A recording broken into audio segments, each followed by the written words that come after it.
división de clasificación de tipo adicional se refiere a las necesidades de ocultar el hecho de que el sujeto haya sido en realidad víctima de un asesinato. Si tal ocultamiento es deseable, la operación se llamará secreta.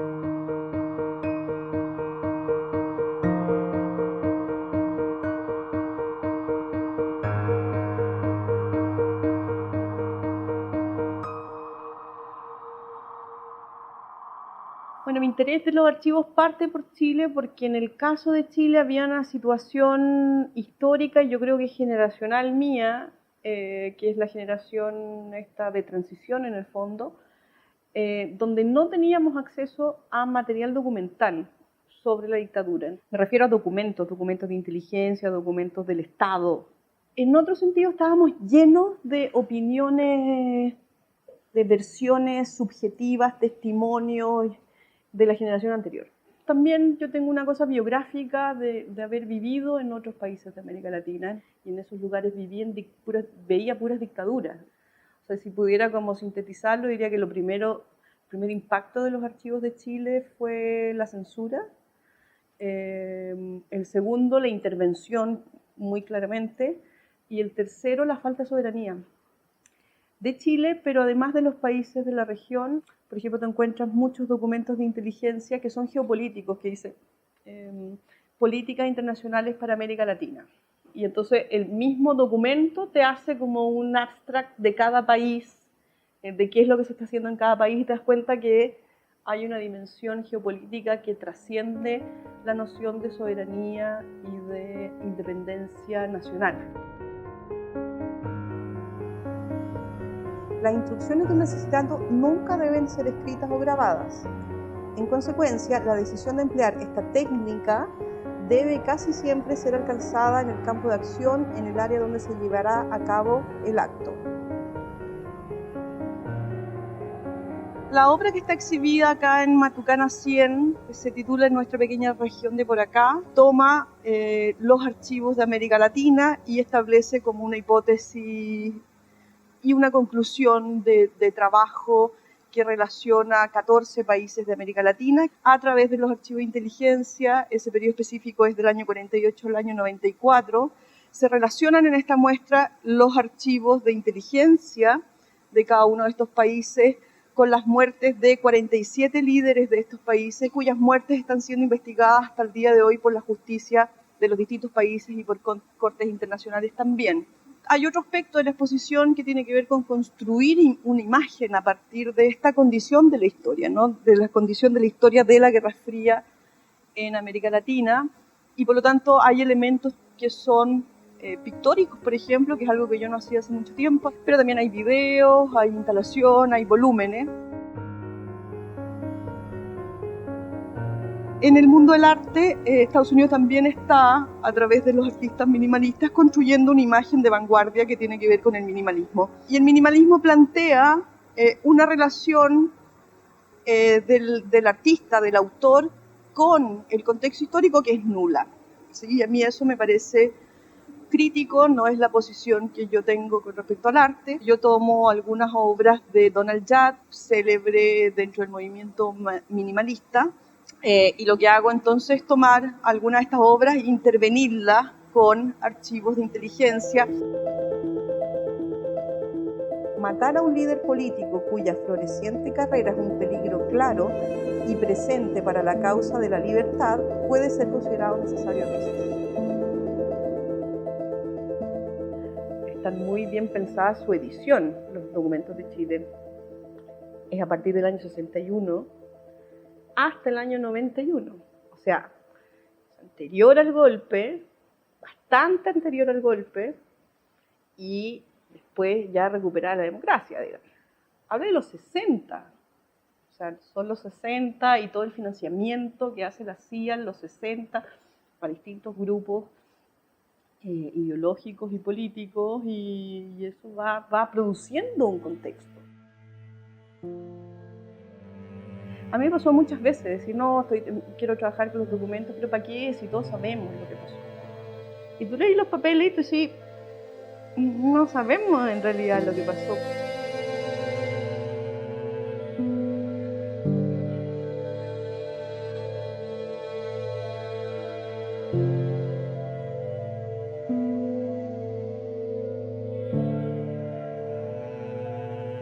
La biblioteca de la historia, la obra surge de una especie como de terror y desesperación de ver que han pasado 10 años de la desclasificación y la verdad no ha pasado mucho en términos de discusión ni intelectual ni cultural. Entonces me vino como una especie como de pánico y pánico histérico y, y dije ya, nadie los ha transformado en libros.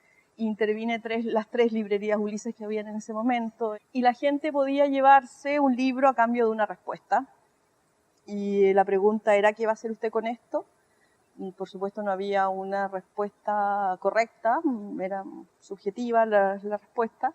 Era una estrategia de diseminación de un material que yo consideraba que se había visto poco, bajar esa macrohistoria de poder en un intercambio con lo subjetivo.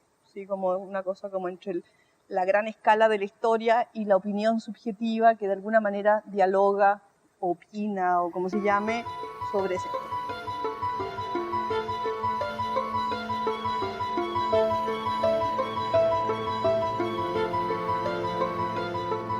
Asesinatos en los que el sujeto no es consciente de su peligro de muerte se denominarán asesinatos simples. Aquellos en los que el sujeto es consciente de su peligro, pero está sin vigilancia, se denominarán persecuciones. Aquellos en los que se protege a la futura víctima, que está protegido, se denominarán vigilantes.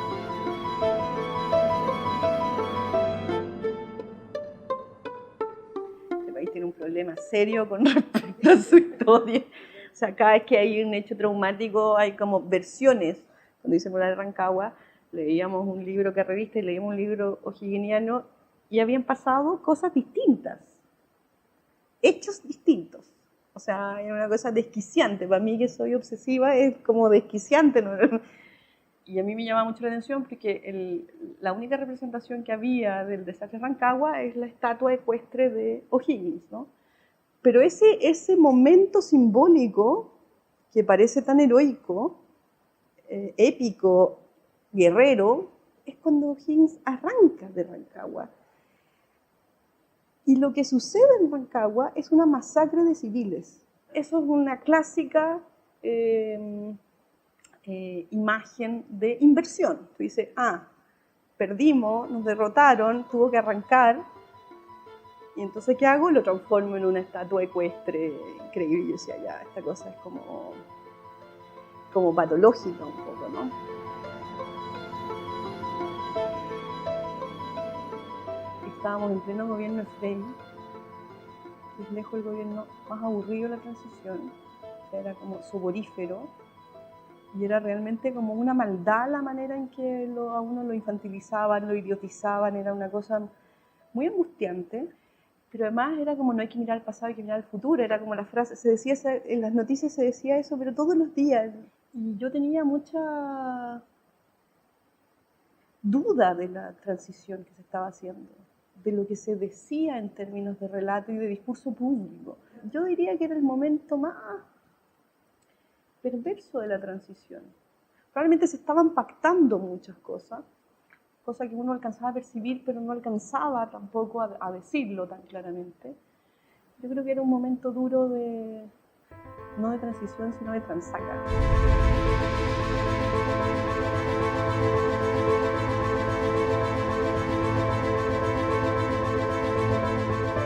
Si el asesino debe morir con el sujeto asesinado, el acto será llamado perdido. Si el asesino escapa, el adjetivo será seguro. Cabe señalar que no debe existir ningún compromiso aquí. El asesino no debe caer en manos del enemigo. Nunca.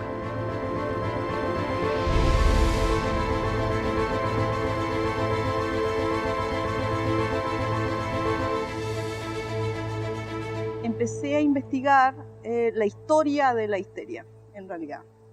Entonces aparece esta historia a fines del siglo XIX, donde cuando la empecé a leer me dio la sensación de que la histeria había aparecido antes de los movimientos definitivos emancipatorios femeninos, ¿no? Había sido como su reverso, y este femenino monstruoso, pero siempre me pareció más interesante no pensar la histérica Dora O, Ana O, los casos con nombre y apellido, sino pensar este fenómeno colectivo, masivo de mujeres aquejadas de un malestar. Lo crucé con las imágenes de todos los animalitos que se agrupan en masas para defenderse del depredador. En esa capacidad de organización colectiva y de mecanismo de defensa colectivo aparecía esta imagen como de este cuerpo flotante, ¿no? Y tenía algo también muy performático, ¿sí? Era como, en ese momento lo timbraba, y lo timbraba con mucha gente, y mucha gente lo timbraba y lo recortaba, y era una cosa como muy psicoanalítica, la verdad, era como de repetición, repetición, repetición. En la histeria también hay represión, hay negación, hay censura, hay lenguajes anómalos, y parte de esa conceptualización de la histeria lo pude pasar a los desclasificados, entender los desclasificados como anómalos, como represión, como censura, como negación, como secreto, ¿sí? El concepto del secreto en el psicoanálisis es muy importante, y el concepto de secreto en la Guerra Fría es fundamental para poder entender la Guerra Fría.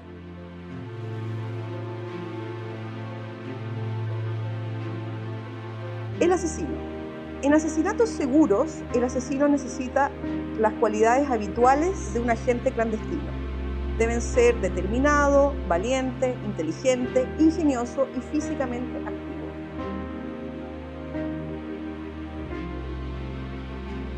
Probablemente partí siendo como una docente o una aprendiz de docente más clásica, más disciplinaria, yo creo. Hice clases de historia del arte, de estética, y entonces por lo tanto la docencia ha acompañado completamente mis procesos creativos también, ¿no? Yo ya hace muchos años acá en la Católica hago el último curso, el que se llama Taller y Memoria de Grado, y creo que yo no podría pensar mi proceso creativo como artista si no lo pienso de alguna manera asociado al diálogo, a la escucha, a la atención, a la crisis que se produce en un taller de formación de artistas jóvenes, ¿no? Pero también, por otro lado, en la medida que pasa el tiempo, es un modo de ir viendo qué piensa una sociedad joven, digamos.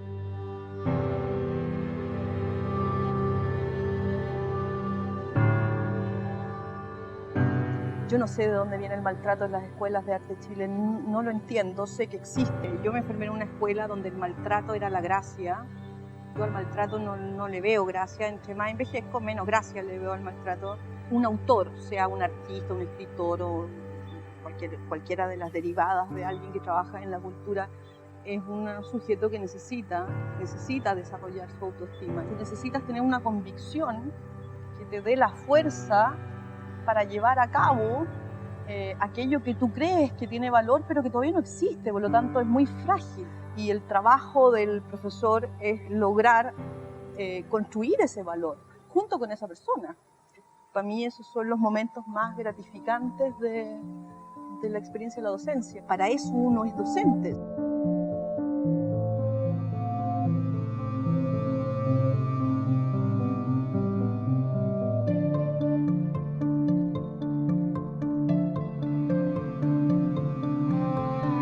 El asesinato perdido, el asesino debe ser una suerte de fanático.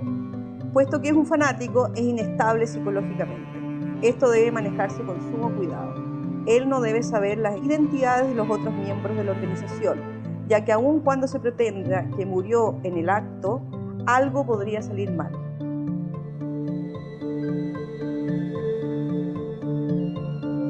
El secreto es dejar al otro indefenso, también infantilizarlo también. El otro queda sin... Lo dice la Naomi Klein en la doctrina del shock, dice, cuando un sujeto no puede construir su relato, queda a la deriva, digamos, ¿no? Está en shock. Y yo creo que sí, es un sistema de poder muy diseñado y muy relacionado con nuestros tiempos. No solamente con los tiempos modernos, sino con la posmodernidad. O sea, el solo hecho de que podamos estar siendo grabados para utilizar eso que tú dijiste, te contactaste con alguien, por si acaso algún día te tengo que acusar de algo. Es un sistema de vigilancia, vigilar y castigar, digamos. Y el secreto es fundamental, porque el secreto desorienta psicológicamente.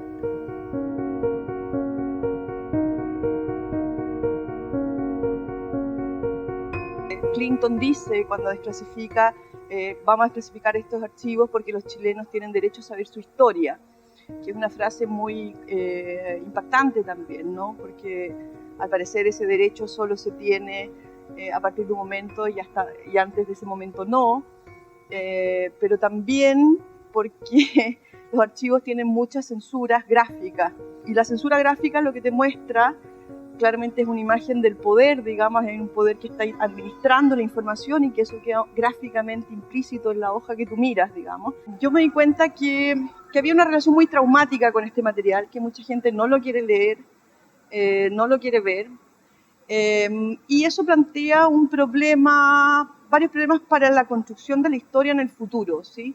Yo creo que en la medida que nosotros no nos enfrentamos a este material y en lo que este material significa hoy, eso se lo heredas a generaciones futuras que de todas maneras tendrán, lo que queramos nosotros o no, que hacerse cargo de lo que este material relata.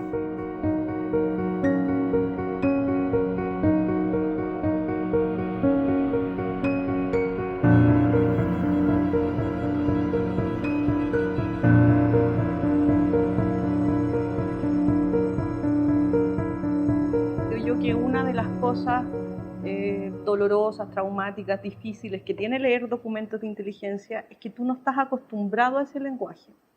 Es un lenguaje muy distópico.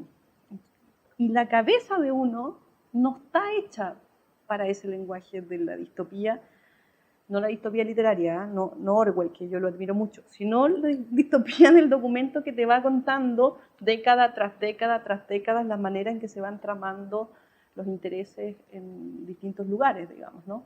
Pero no solamente porque está en el lenguaje de la distopía, en El Secreto, lo que hablábamos antes, sino porque la utopía es la que dice todo lo contrario, ¿sí? ¿Te acuerdas que en la exposición estaban los discursos de estos líderes, ¿no? Si uno escucha esos discursos, son todos iguales, ¿sí? Todos en el fondo piden soberanía, pero todos lo hablan como en esta cosa de la utopía, ¿no? Somos un pueblo, este pueblo sacrificado, trabajador, que va a lograr la igualdad, que son fraternos, que son solidarios.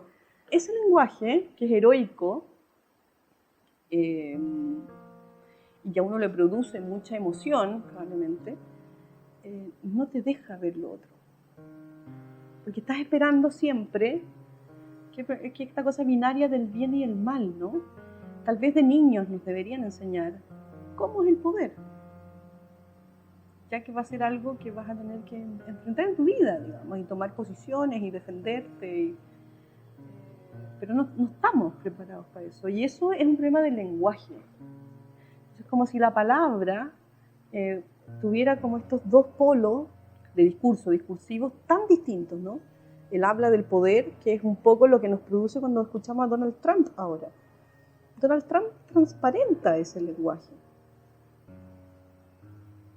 Es racista, es machista, no le interesa nada más que Estados Unidos sea un gran país, no le importa quién tiene que arrasar y te lo dice. Tú dices, oh, pero qué descarado. Lo único que está haciendo es llevar a lo público eso que se está escribiendo en las galeras del poder, digamos. Los accidentes más eficientes, el asesinato sencillo, es una caída de 75 pies o más sobre una superficie dura. Ascensores, huecos de escaleras, ventanas sin marcos y puentes servirán. El puente que finaliza en el agua no es fiable. En casos sencillos, una reunión privada con el sujeto puede convertirse o derivar en un lugar correcto. El acto puede ser ejecutado repentina y vigorosamente doblando los tobillos, inclinando al sujeto sobre el borde. Para que el asesinato secreto sea simple o persecución, el asesinato artificial es la técnica más eficaz. Cuando se ejecuta con éxito, causa poco entusiasmo y se investiga solo casualmente. Ese es el lenguaje de la distopía. También uno entiende la dimensión del secreto y cómo producir un secreto, que es como con la confusión, ¿no? O sea, el asesinato exitoso es aquel que no tiene relato, que tú no sabes ni siquiera que fue un asesinato.